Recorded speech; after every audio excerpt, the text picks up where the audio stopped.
Baik Ibu, Baik, Ibu. sebentar. Oke, oke.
Ayo gimana? Atau mungkin ada teman sekelompoknya mau bantu jelasin juga boleh. Intinya kita coba cari tahu gitu ya. Ada angka 900 juta, 300, sebelah kanannya 800, kanannya lagi dan seterusnya ada di tabel yang atas itu aja dulu. Itu ngambilnya angkanya dari mana aja. Baik Ibu, jadi untuk angkanya itu yang pertama itu ada 800, itu ada di gambar 3.1 di buku halaman 64. Nah, di sana 800 juta dari saldo awal modal saham itu ada di tabel tersebut. Lalu untuk 400 jutanya itu juga dari tabel di gambar 3.1 di halaman 64. Selanjutnya untuk 900 juta dan 300 juta itu ada di transaksi sebelum ini, yaitu di slide sebelumnya. Oke, atau sama aja sebenarnya 800 tambah 400 itu kan adalah total ekuitas sebenarnya ya. Total ekuitas yang nilainya adalah 1,2. Ekuitasnya miliknya si Andalas. Cuman kemudian dari ekuitas ini kita atribusikan kepada siapa? Kepada induk dan juga kepada anaknya. Cuman karena kepemilikannya tidak 100%, maka yang diatribusikan kepada induknya itu hanya 75. Jadi cara ngitungnya gimana? 1,2 dikali dengan 75%. Dan yang diatribusikan ke NCI-nya berarti 1,2 dikali dengan 25%. Itu enggak ya? Coba sih sambil Iya, dihitung gitu, kali saya yang keliru. Betul begitu. ya, Ibu. 1,2 Benar, dikali dengan 25% itu ya, saya putus-putus. Gimana Benar, gimana Ibu, seperti 1,2? yang Benar tadi. itu enggak gitu? Ya, oke. Yaps, oke. Dilanjut Mbak. Sekarang yang laba itu juga dapatnya dari mana? Silakan.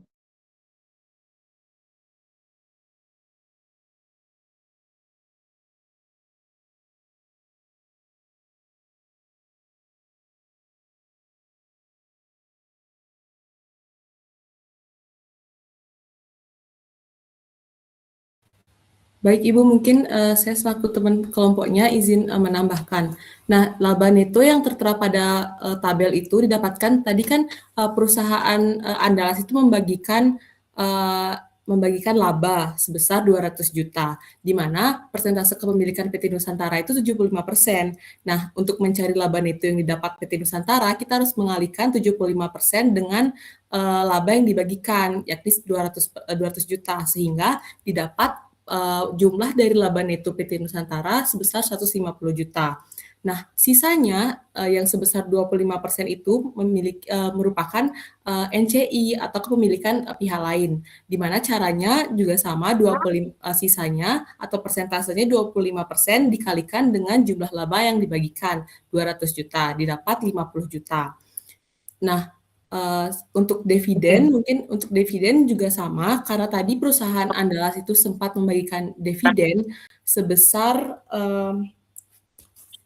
sebesar 50 juta, untuk cara mencarinya di masing-masing perusahaan juga sama sesuai dengan porsinya, di mana PT Nusantara itu 75%, caranya 75% dikali dividen yang dibagikan atau 50 juta, didapat hasilnya 37.500.000 dan sisanya atau 25% dari 50 juta itu merupakan porsi dari NCI, didapat total saldo 31 Desember 2020 oleh PT Nusantara sebesar 1.012.500.000 dan untuk saldo akhir NCI yang kepemilikannya 25% didapat 337.500.000. Mungkin sekian, Ibu. Oke, jadi ya kalau saldo laba itu sebenarnya bahasanya bukan memberikan saldo laba ya. Kalau dividen kan memang dia membagikan dividen. Cuma kalau saldo laba itu bahasanya adalah si PT Andalas ini melaporkan bahwa dia gitu ya memiliki saldo laba nilainya adalah 200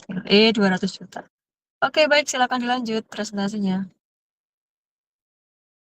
Baik, selanjutnya dari yang tadi sudah dijelaskan terkait perubahan karena adanya laba dan juga dividen. Selanjutnya ada jurnal terkait mengeliminasi ekuitas dan juga investasi PT Andalas serta kepentingan non pengendali atau KNP.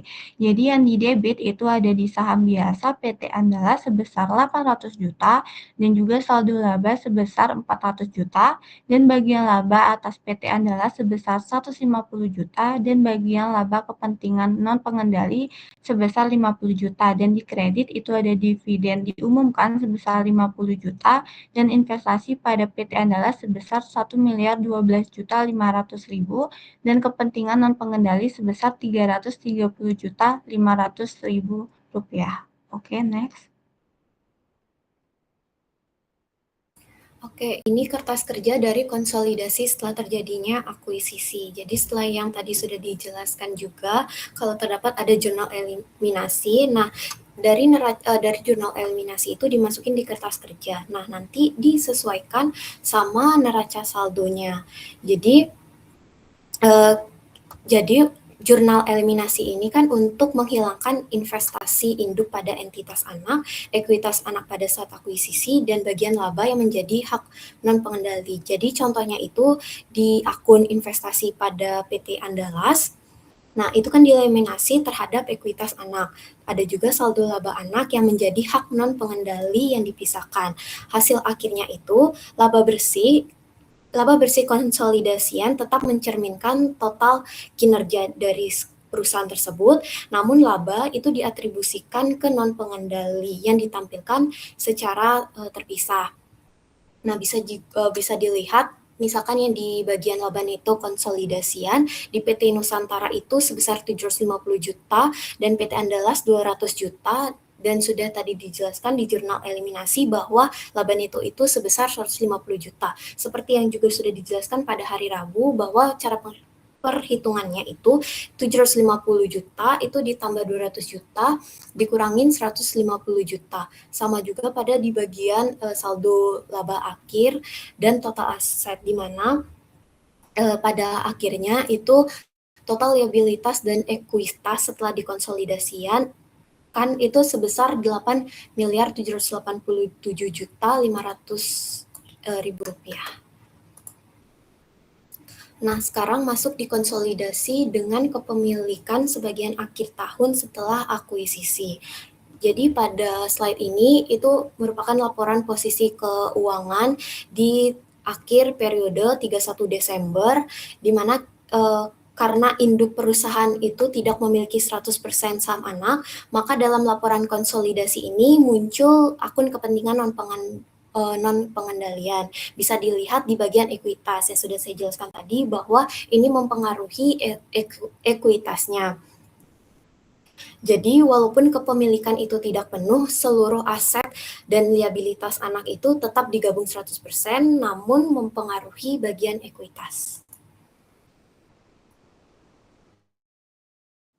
Kemudian ada isu lain seputar konsolidasi. atau konsolidasi dengan metode biaya.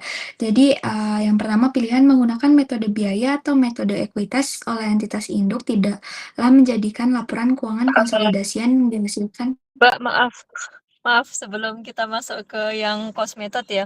Coba boleh balik ke PPT yang tadi, saya hanya mengkonfirmasi aja. Yang kertas kerja konsolidasian sebelum nah ini nih sebenarnya adalah working paper konsolidasian pada saat setelah akuisisi ya, sesaat setelah akuisisi atau konsolidasian pada akhir tahun ya. Yang mana yang benar kira-kira? Bisa dipahami kan maksud saya teman-teman? Jadi Bisa, Ibu. bukunya di Budi Martani, ini kan kita punya dua periode gitu ya. Kita menyebutnya sebagai sesaat dan satunya adalah pada akhir tahun. Nah, yang sedang ditampilkan ini adalah working paper untuk yang periode mana nih? Sesaat setelah akuisisi atau yang akhir tahun? Coba di cross check lagi. Izin konfirmasi, Ibu, ini kertas kerja yang akhir periode, akhir tahun. Ya, benar ya. Karena coba teman-teman geser ke slide yang setelahnya. Next slide. Nah, ini kan adalah laporan konsolidasian ya, konsolidasian pada saat akhir tahun toh. Maka teman-teman kalau memberikan judul hati-hati karena judul dengan bahasa setelah akuisisi itu bisa jadi sesaat setelah atau pada saat akhir tahun. Karena di dua periode ini maknanya semuanya dua-duanya adalah setelah akuisisi. Ya, jadi hati-hati. Nah, di bukunya Bu Dwi Martani itu kan dia menyajikan ada dua working paper untuk konsolidasian. Yang mana aja? Yang pertama adalah working paper untuk sesaat setelah akuisisi. Yang kedua adalah working paper yang pada akhir tahun. Jadi teman-teman ketika membaca bukunya Bu Martani ini kan ada banyak tabel, ada banyak kolom, dingertiin baik-baik ya. Jangan sampai salah memahami periodenya. Oke, mari kita lanjut ke yang cost method. Silakan Mbak dilanjut. Nanti mungkin judulnya boleh di adjust ya nanti ya, judul yang tadi saya minta untuk tampilkan. Oke, Baik, lanjut Mbak.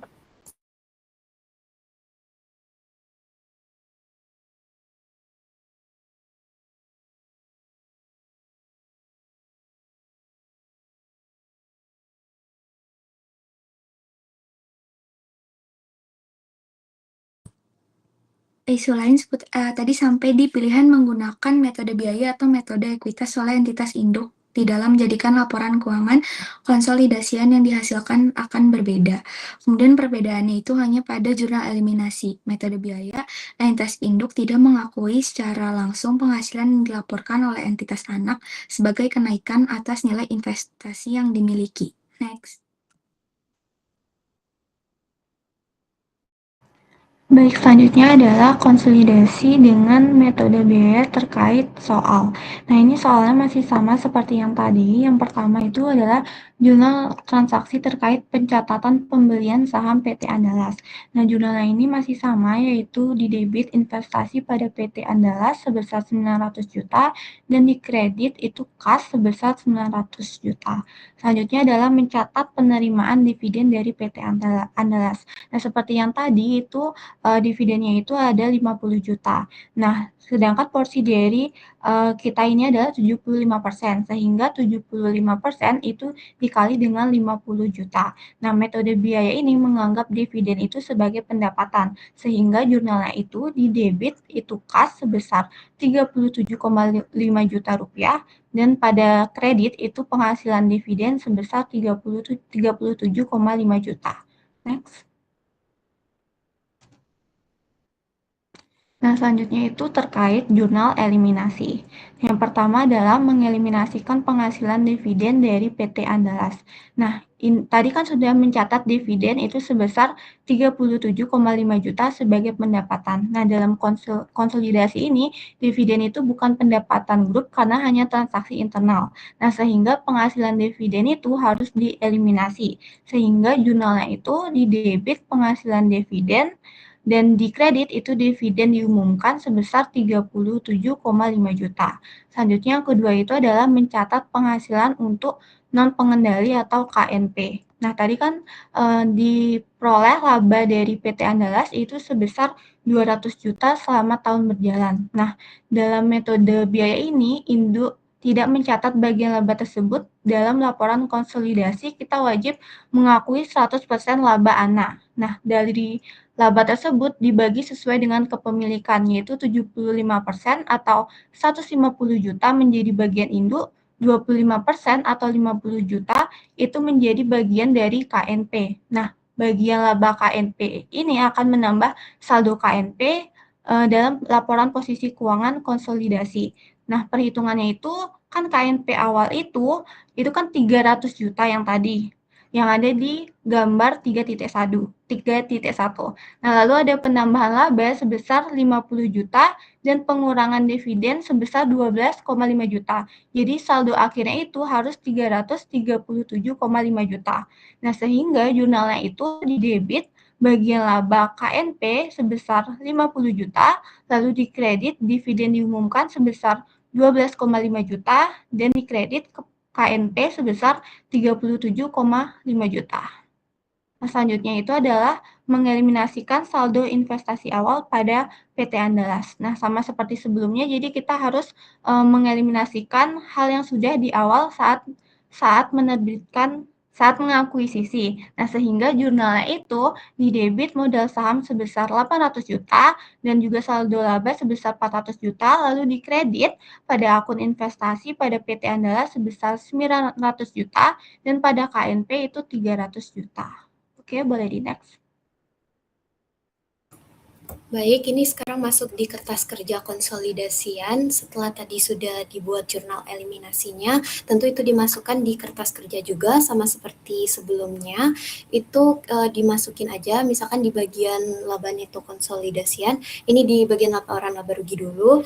Di PT Nusantara itu sebesar 637.500 dan PT Andalas 200 juta. Nah, itu dijumlahkan yang nantinya dikurangin dengan 37.500 yang hasil akhirnya adalah 800 juta.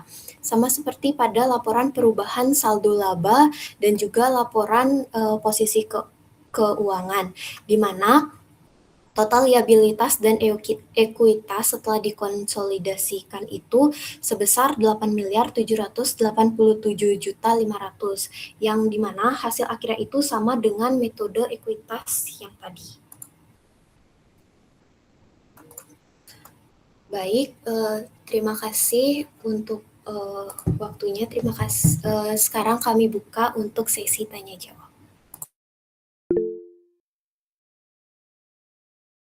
Silakan. Oke, baik teman-teman. Sebelumnya terima kasih atas penjelasannya dan kesempatannya.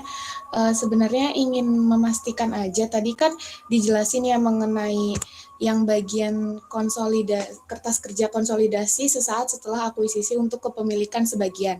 Nah, itu kan tadi sudah dijelaskan ya bahwa kalau semisalnya induk itu memiliki 75% saham, tapi dalam kertas kerja konsolidasi itu ekuitas anak itu tetap dieliminasi 100%. Nah, yang masih belum terlalu dipahami itu kenapa yang dieliminasi tetap seluruh ekuitas anak ya, bukan sebesar sesuai persentase kepemilikan saham induk itu tersebut. Gitu. Terima kasih teman-teman.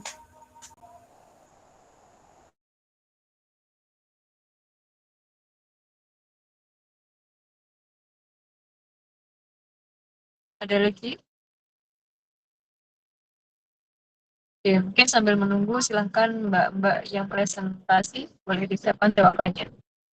Jadi kalau misalnya yang lain ya, partisipan yang lain teman-teman mau menambahkan dan seterusnya sangat dipersilakan.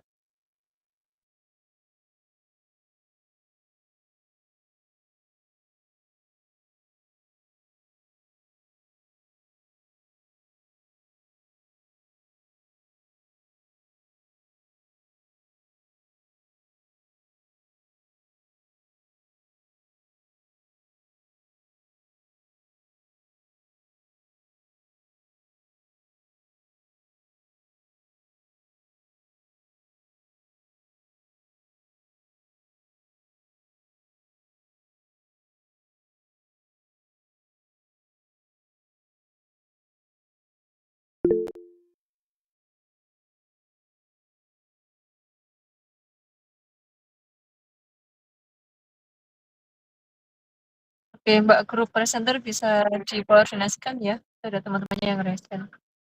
Mungkin Reneta, silahkan pertanyaannya.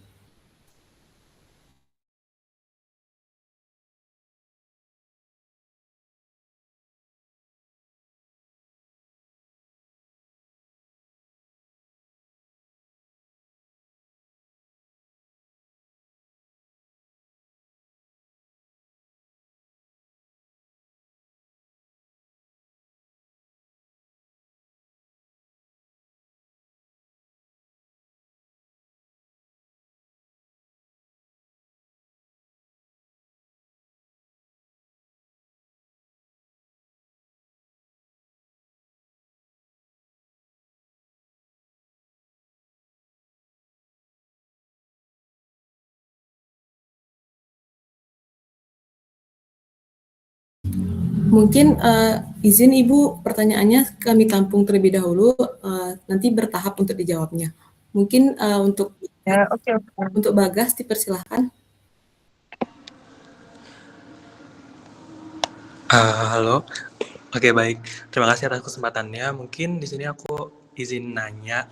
Nah, saya Bagas Aryadita. Di sini saya ingin bertanya mengenai mungkin yang selain yang udah dijelasin mengenai konsolidasi dengan kepemilikan sebagian sesaat setelah akuisisi. Yang dimana PT Nusantara itu mengakuisisi PT Andalas ya. Nah, di sini saya ingin bertanya, di slide tersebut kan nilai akuisisi dan nilai wajar KNP-nya itu berjumlah sama ya, dan dengan aset berjumlah sama dengan aset neto. Nah, sehingga selisihnya 0. Nah, tapi kalau ditemukan kasus misal ada terjadi goodwill nih, nah siapa sih yang sebenarnya paling berhak atas goodwill tersebut? Apakah goodwill ini hanya milik induk yang membeli, atau NCI itu juga berhak mengklaim porsi goodwill atas reputasi yang mereka bangun bersama sebelum akuisisi? Terima kasih.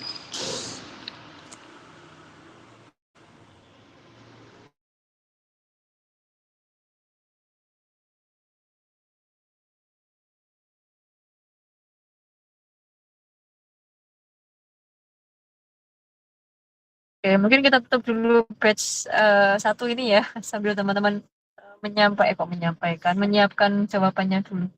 Karena nanti setelah sesi tanya jawab ini selesai, saya akan mencoba untuk memberikan kayak kemarin ya, improvisasi contoh lagi yang mungkin berkaitan dengan pertanyaan yang terakhir tadi. Oke, tapi silakan diupayakan semaksimal mungkin Mbak-mbak yang di depan yang presentasi untuk menyiapkan jawabannya. Teman-teman yang lain boleh nanti menambahkan.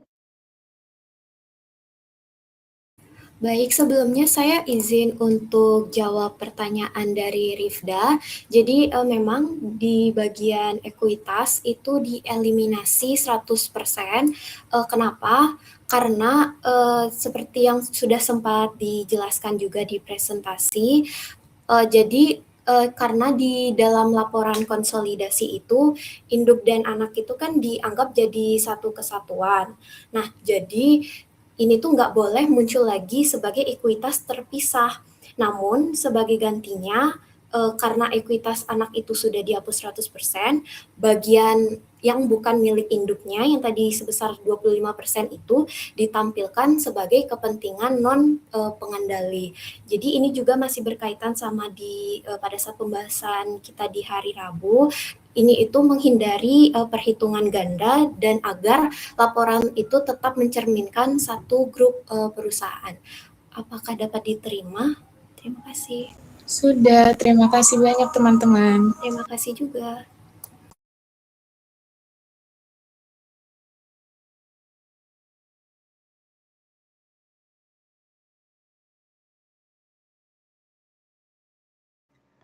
Baik, saya izin menjawab pertanyaan dari Bagas dengan pertanyaan nilai akuisisi dan wajar berjumlah sama dan dengan selisih 0. Misal ada goodwill, apakah goodwill itu hanya milik induk atau NCI?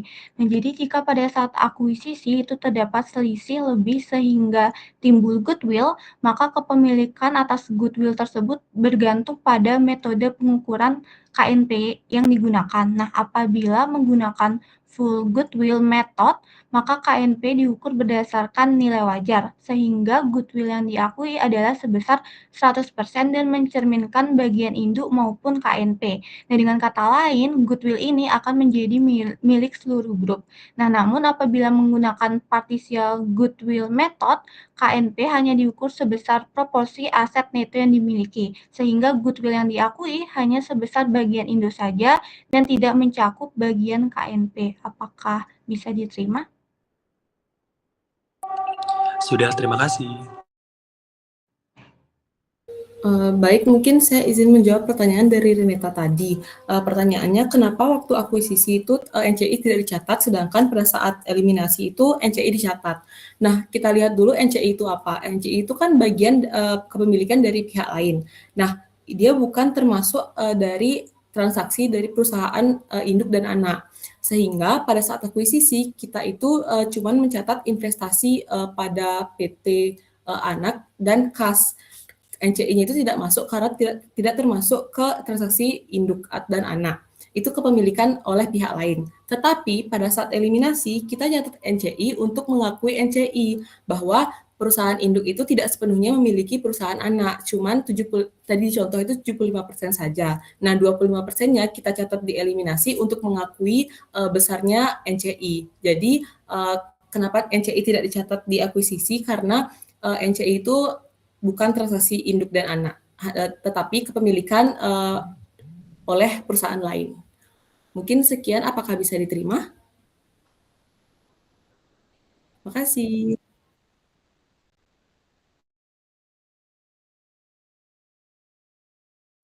Baik, apakah teman-teman ada pertanyaan lagi?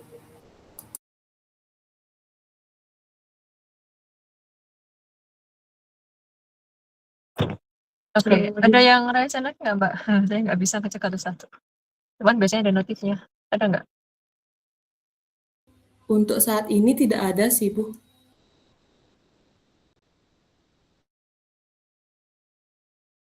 Oke, ya wis. Kalau tidak ada, sebentar. Ini ada di depan saya lagi azan. Sebentar ya.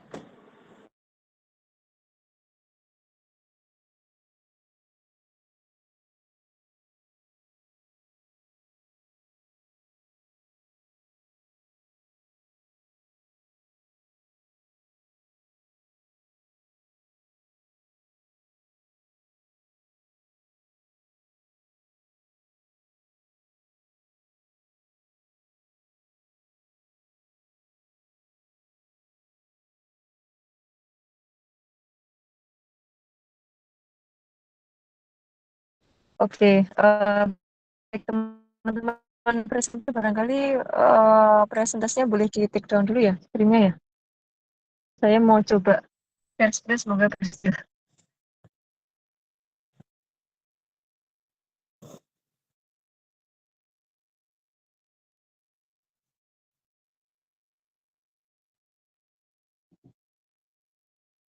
Nah, terlihat nggak share screen saya, teman-teman? Terlihat, Bu. Oke, terlihat ya. Oke, baik.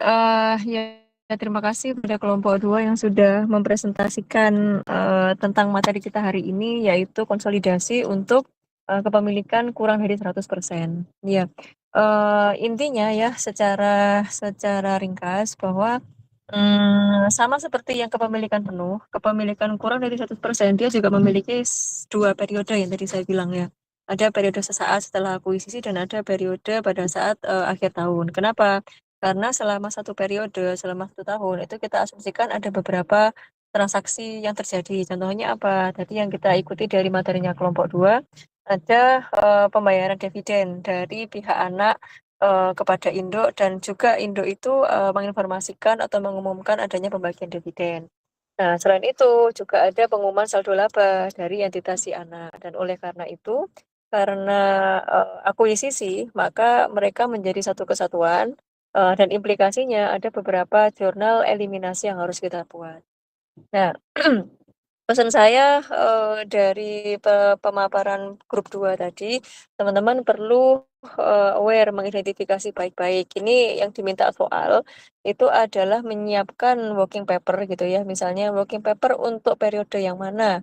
Yang sesaat setelah akuisisi atau periode yang pada akhir tahun. Nah, maka teman-teman kalau menggunakan istilah setelah akuisisi ya itu benar gitu. Cuman bisa jadi multitafsir karena setelah akuisisi dan periode yang akhir tahun itu juga apa namanya ya periodenya juga terjadinya setelah akuisisi.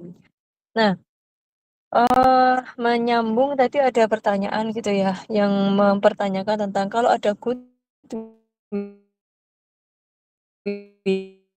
gitu, maka bagaimana mengalokasikannya? Karena kalau yang tahun kemarin, pertemuan kemarin kita kan perhitungannya untuk goodwill dan seterusnya alokasinya itu adalah alokasi 100% kepada induk. Nah, maka di sini ada satu kasus teman-teman yang mungkin kita bisa lihat bersama sebentar. Oke, ini yang saya sampaikan di screen saya adalah contoh soal 4.1. Sama nggak dengan yang teman-teman lihat di screen-nya? Halo, halo. Sama, Ibu. Oke, sama ya wis. Apa namanya? Coba kita lihat ya. Dengan penamaan entitas yang sama, satunya adalah P, yaitu merujuk pada parents, dan satunya adalah subsidiary.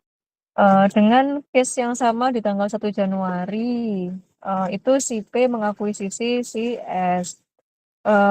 Kemudian akuisisi itu dilakukan dengan menerbitkan saham yang nilai wajarnya adalah 700.000.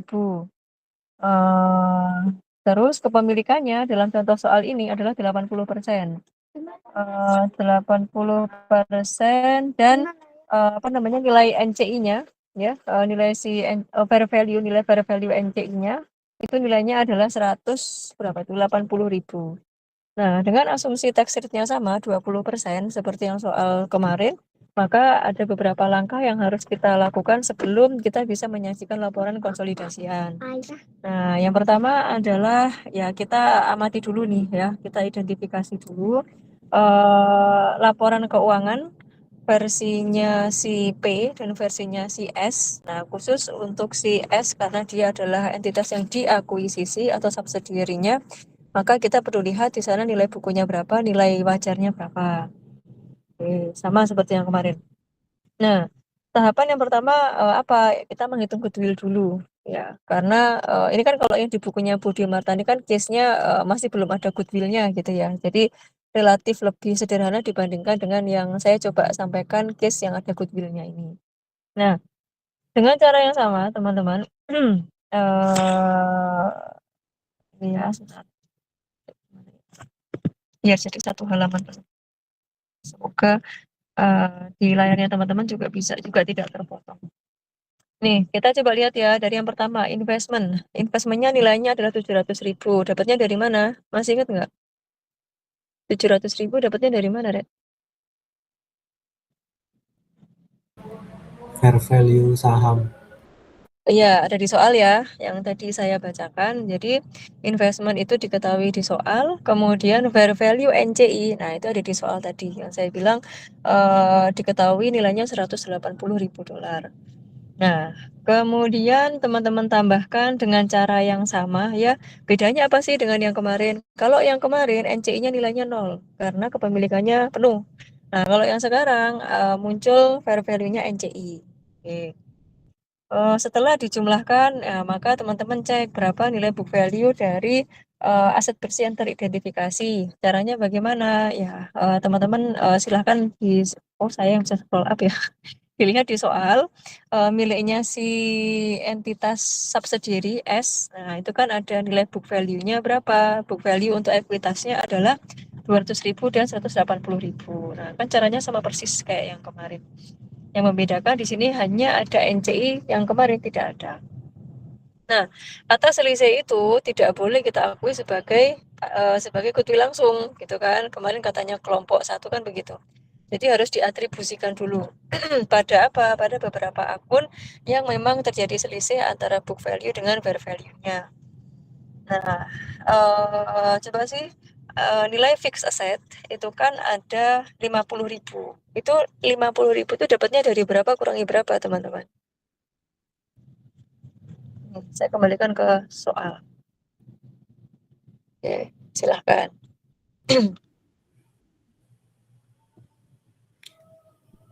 Dari 300.000 dikurangin 350.000. Oke, berarti dari nilai fair value-nya fixed asset dikurangi dengan book value-nya fixed asset 350 dikurangi 300.000. Nah, atas selisih itu maka teman-teman hitung dulu pajaknya berapa. Pajaknya rate-nya adalah 20%. Dengan cara yang sama persis seperti hari pertemuan sebelumnya, maka ketemu nilai goodwill-nya itu adalah selisih lebih sehingga kita mengakui goodwill nilainya $428.000. Oke. Nah, selanjutnya apa yang harus kita lakukan? Kita bikin jurnal dulu kan gitu ya. Yang namanya proses akuisisi dari induk ke anak itu teman-teman jangan langsung mengeliminasi dulu meskipun kita sudah menemukan nilai goodwill-nya. Tapi yang pertama kita bikin apa? Bikin jurnal umum dulu. Jurnal apa? Jurnal ketika P itu mengakuisisi si S. Jurnalnya gimana? Dapatnya investment, kreditnya adalah share capital. Kenapa share capital? Karena di dalam soal tadi dikatakan P itu mengakuisisi S dengan cara menerbitkan saham dengan nilai wajarnya adalah $700.000, gitu kan ya? Nah, berarti atas jurnal umum ini maknanya investmentnya bertambah, modal sahamnya bertambah. Nah, tapi karena setelah akuisisi mereka itu menjadi satu kesatuan entitas, maka kita perlu melakukan eliminasi gitu. Nah, ada di yang sedang saya tampilkan nomor 3 itu jurnalnya. Apa aja? Inventory, fixed asset, dan seterusnya. Kenapa ada inventory, ada fixed asset? Nah, ini yang teman-teman lihat lagi di soal yang saya tadi. Ada selisih antara fair value dengan book value-nya. Nah, goodwill kita catat sebesar ini tadi ya, 428.000, selisih lebih antara fair value dengan book value-nya. Terus share capital 200 dan 180 itu adalah share capital miliknya subsidiary sebesar book value-nya.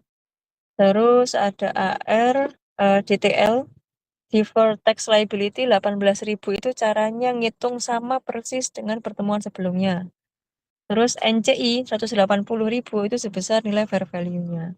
Dan yang terakhir kita eliminasi investment sebesar jurnal umum yang teman-teman buat pada tahapan nomor 2. Ya. Oke, jadi secara garis besar apa bedanya dengan yang kemarin? Di sini ada NCI-nya. Ya, kurang lebih begitu. Nah, terus ini tidak terbaca karena di sini bentuknya adalah image ya teman-teman. Nomor 4 ini apa sih? Nomor 4 adalah working paper. Caranya gimana? Sama persis kayak yang kepemilikan penuh. Cuman yang membedakan ya tadi ada ekuitas si NCI yang kita tambahkan. Tapi teman-teman jangan khawatir kalau misalnya pingin mau tahu bagaimana bentuk working papernya, insya Allah minggu berikutnya ketika kita ketemu di kelas saya coba sampaikan working papernya. Itu ya. Terus yang terakhir itu adalah seperti biasa kita menyusun laporan posisi keuangan konsolidasian. Yang mana nilai-nilai ini diperoleh dari kolom working paper yang paling kanan, kayak kelompok 2 tadi menjelaskan. Bukunya Budi Martani kan juga seperti itu. Dan rangkuman. Selesai. Gitu teman-teman. Ya, jadi sebenarnya antara kepemilikan penuh dengan tidak penuh itu tidak jauh berbeda.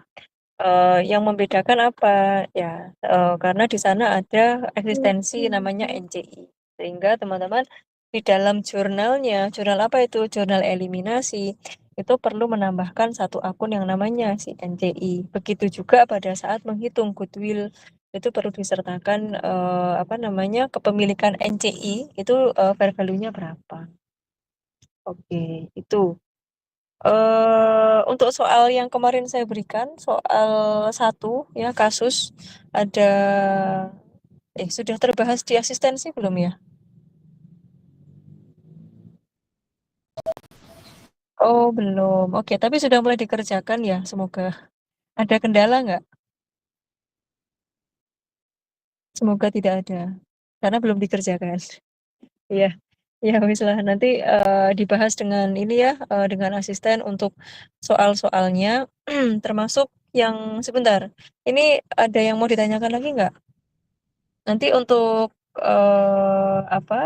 soal yang saya sampaikan ini ya teman-teman mungkin bisa foto atau screenshot di laptopnya masing-masing ya. Karena saya masih belum bisa membagikan kepada teman-teman. Mana tadi? Ini kalau ada yang ketinggalan saya kembalikan deh. Ini soalnya. Terus ini adalah laporan posisi keuangan miliknya si P dan miliknya S pada book dan juga fair value. Sudah ya? Oke. Terus ini adalah perhitungan goodwill-nya.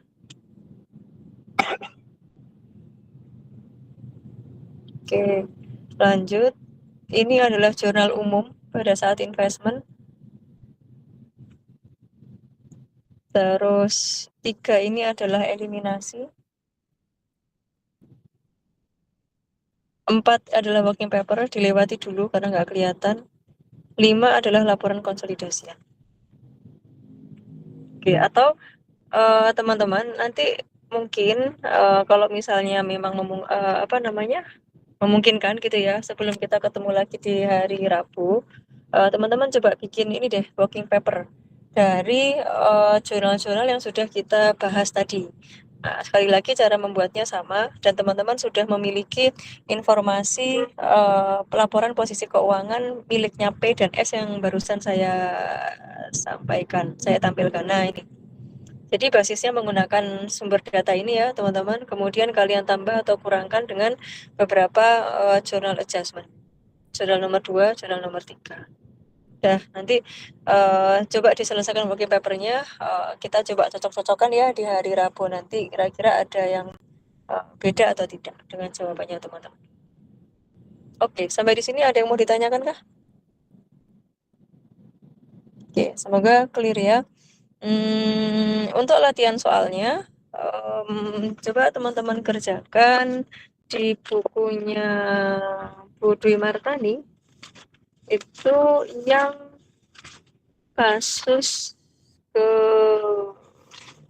pertama itu kepemilikan penuh, dikerjakan yang kasus kedua ya teman-teman ya, yang PT Iskandar Muda itu kepemilikannya adalah 75%. Ya itu aja. Jika PT, ya, metodenya apa? Kita pakai ekuitas aja.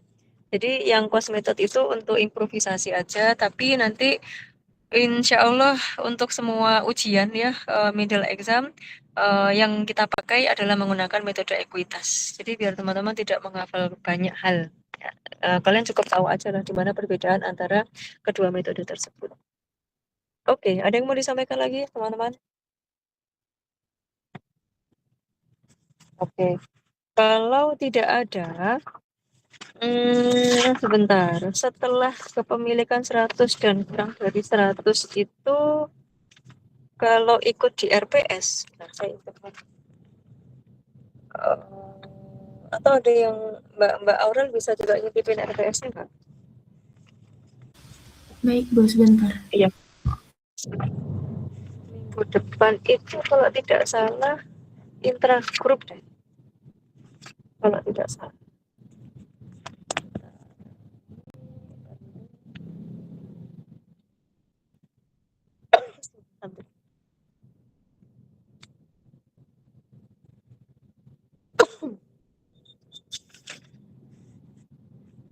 Harusnya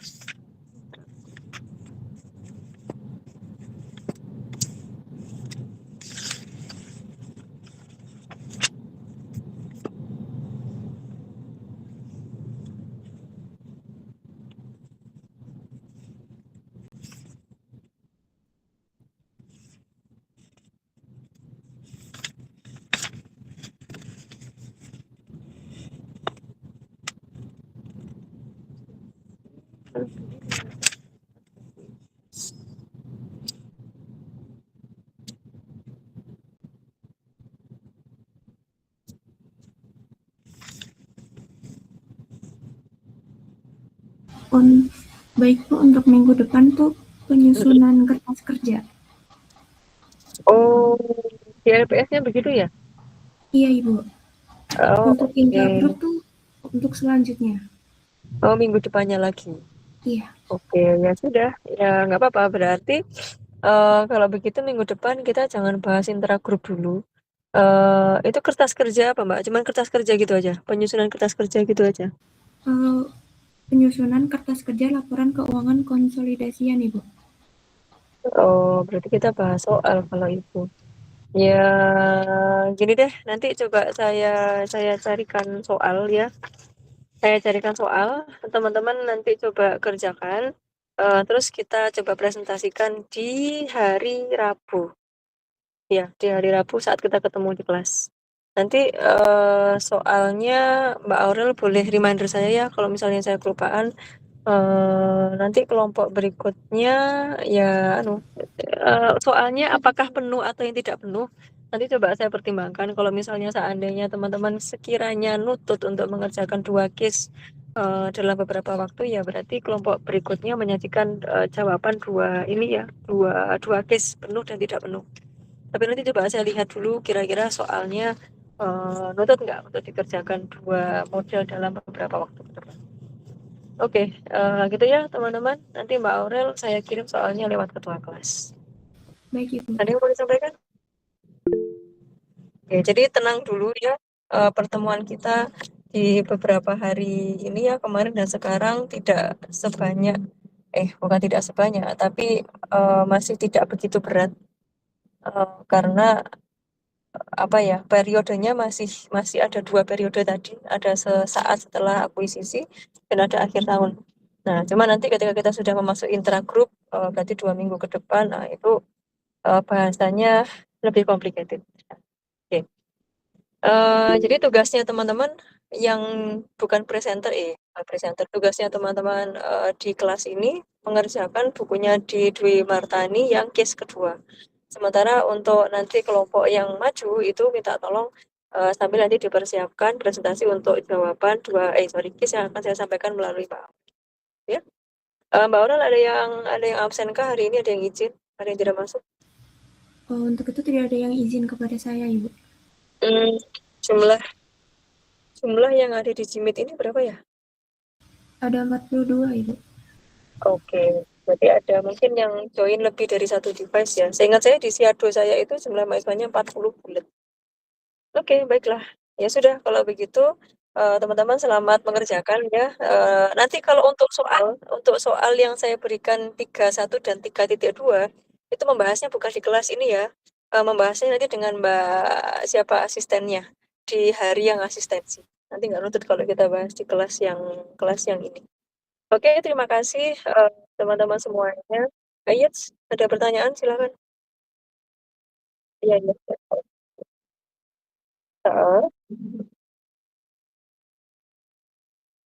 Dari case aja, karena sudah tidak ada materi.